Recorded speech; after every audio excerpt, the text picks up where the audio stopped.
Hello, ladies and gentlemen, brothers and sisters, and soccer fans. Let us start our update today, June 13, 2010, with news about the World Cup taking place in our own South Africa. As opening ceremonies go, this one was for the record books. According to AlJazeera.net, it was spectacular.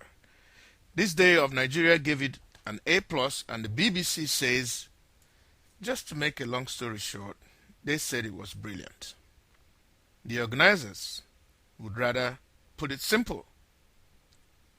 They say it was incredible. That is the way the Guardian of UK put it.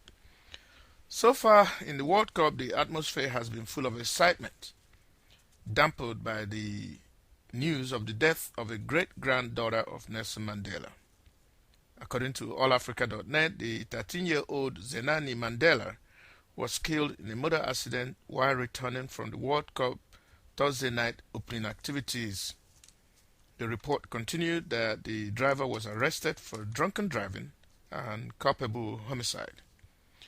The whole world has expressed their sympathy to the Mandela clan. As the festivities and the games continue in South Africa, a lot of African heads of states and other world leaders are in attendance.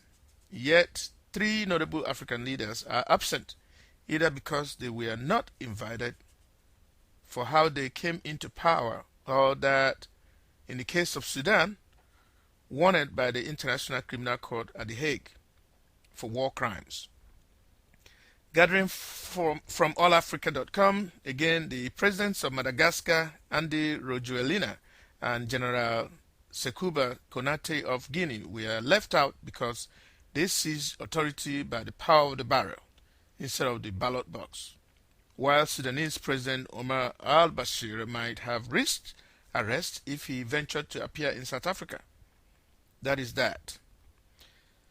Now, if you think President Jacob Zuma of South Africa has enough on his plate with the World Cup, wait till you hear this update.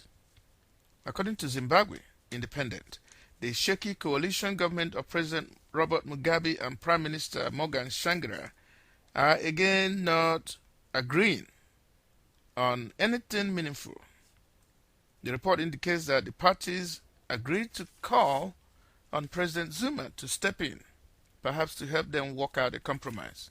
Again, President Zuma is the head of the Southern African Development Community, SADC.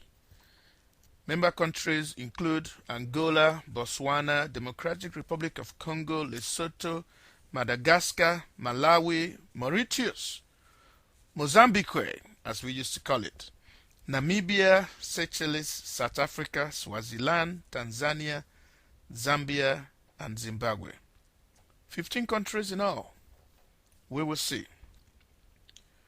World Cup fever aside, Somalia is rapidly spinning out of control, continuously. AfricaNews.com reported on June 10th that 4 ministers in the Somali cabinet, including the Minister of Defense that was thought to be doing a good job against the extremist radical group Al-Shabaab, has resigned. The Defense Minister Yusuf Mohammed Sahed cited lack of progress in the government. Meanwhile, the UN is trying what it can and has appointed Tanzania's ambassador to the United Nations as the head of the UN Political Office for Somalia, UNPOS. His office will be based in Nairobi, Kenya, not in Somalia. His name is Augustine Mahiga. This update we got from AfricaNews.com. Still on the United Nations, the UN Secretary General Ban Ki-moon is hoping to seize the opportunity of the World Cup to highlight the power of sports in advancing a host of issues around the world, particularly in Africa, some of which border on peace and development. Before arriving in South Africa for the World Cup, the UN News Service has it that the Secretary General stopped in Cameroon, where he addressed the National Assembly. There, he called on Cameroon to do less talking and a little more action. On June 4, 2010, the Washington Post ran this headline from the Associated Press. Nigeria, 160 die from lead as villages seek gold. The report was that most of the dead from 5 villages in Zamfara state in Nigeria were children contaminated with lead as a result of gold mining activities in that state. In their own account, Catholic Information Service for Africa in Nairobi is linking most of the death to polluted water where the children play. The report indicates that Zamfara state is the new zone for gold, copper, iron ore, and manganese, but the report did not contain any official reaction from the Nigerian government. Now to business news of some sort. To Ghana, the new kid on the African oil world.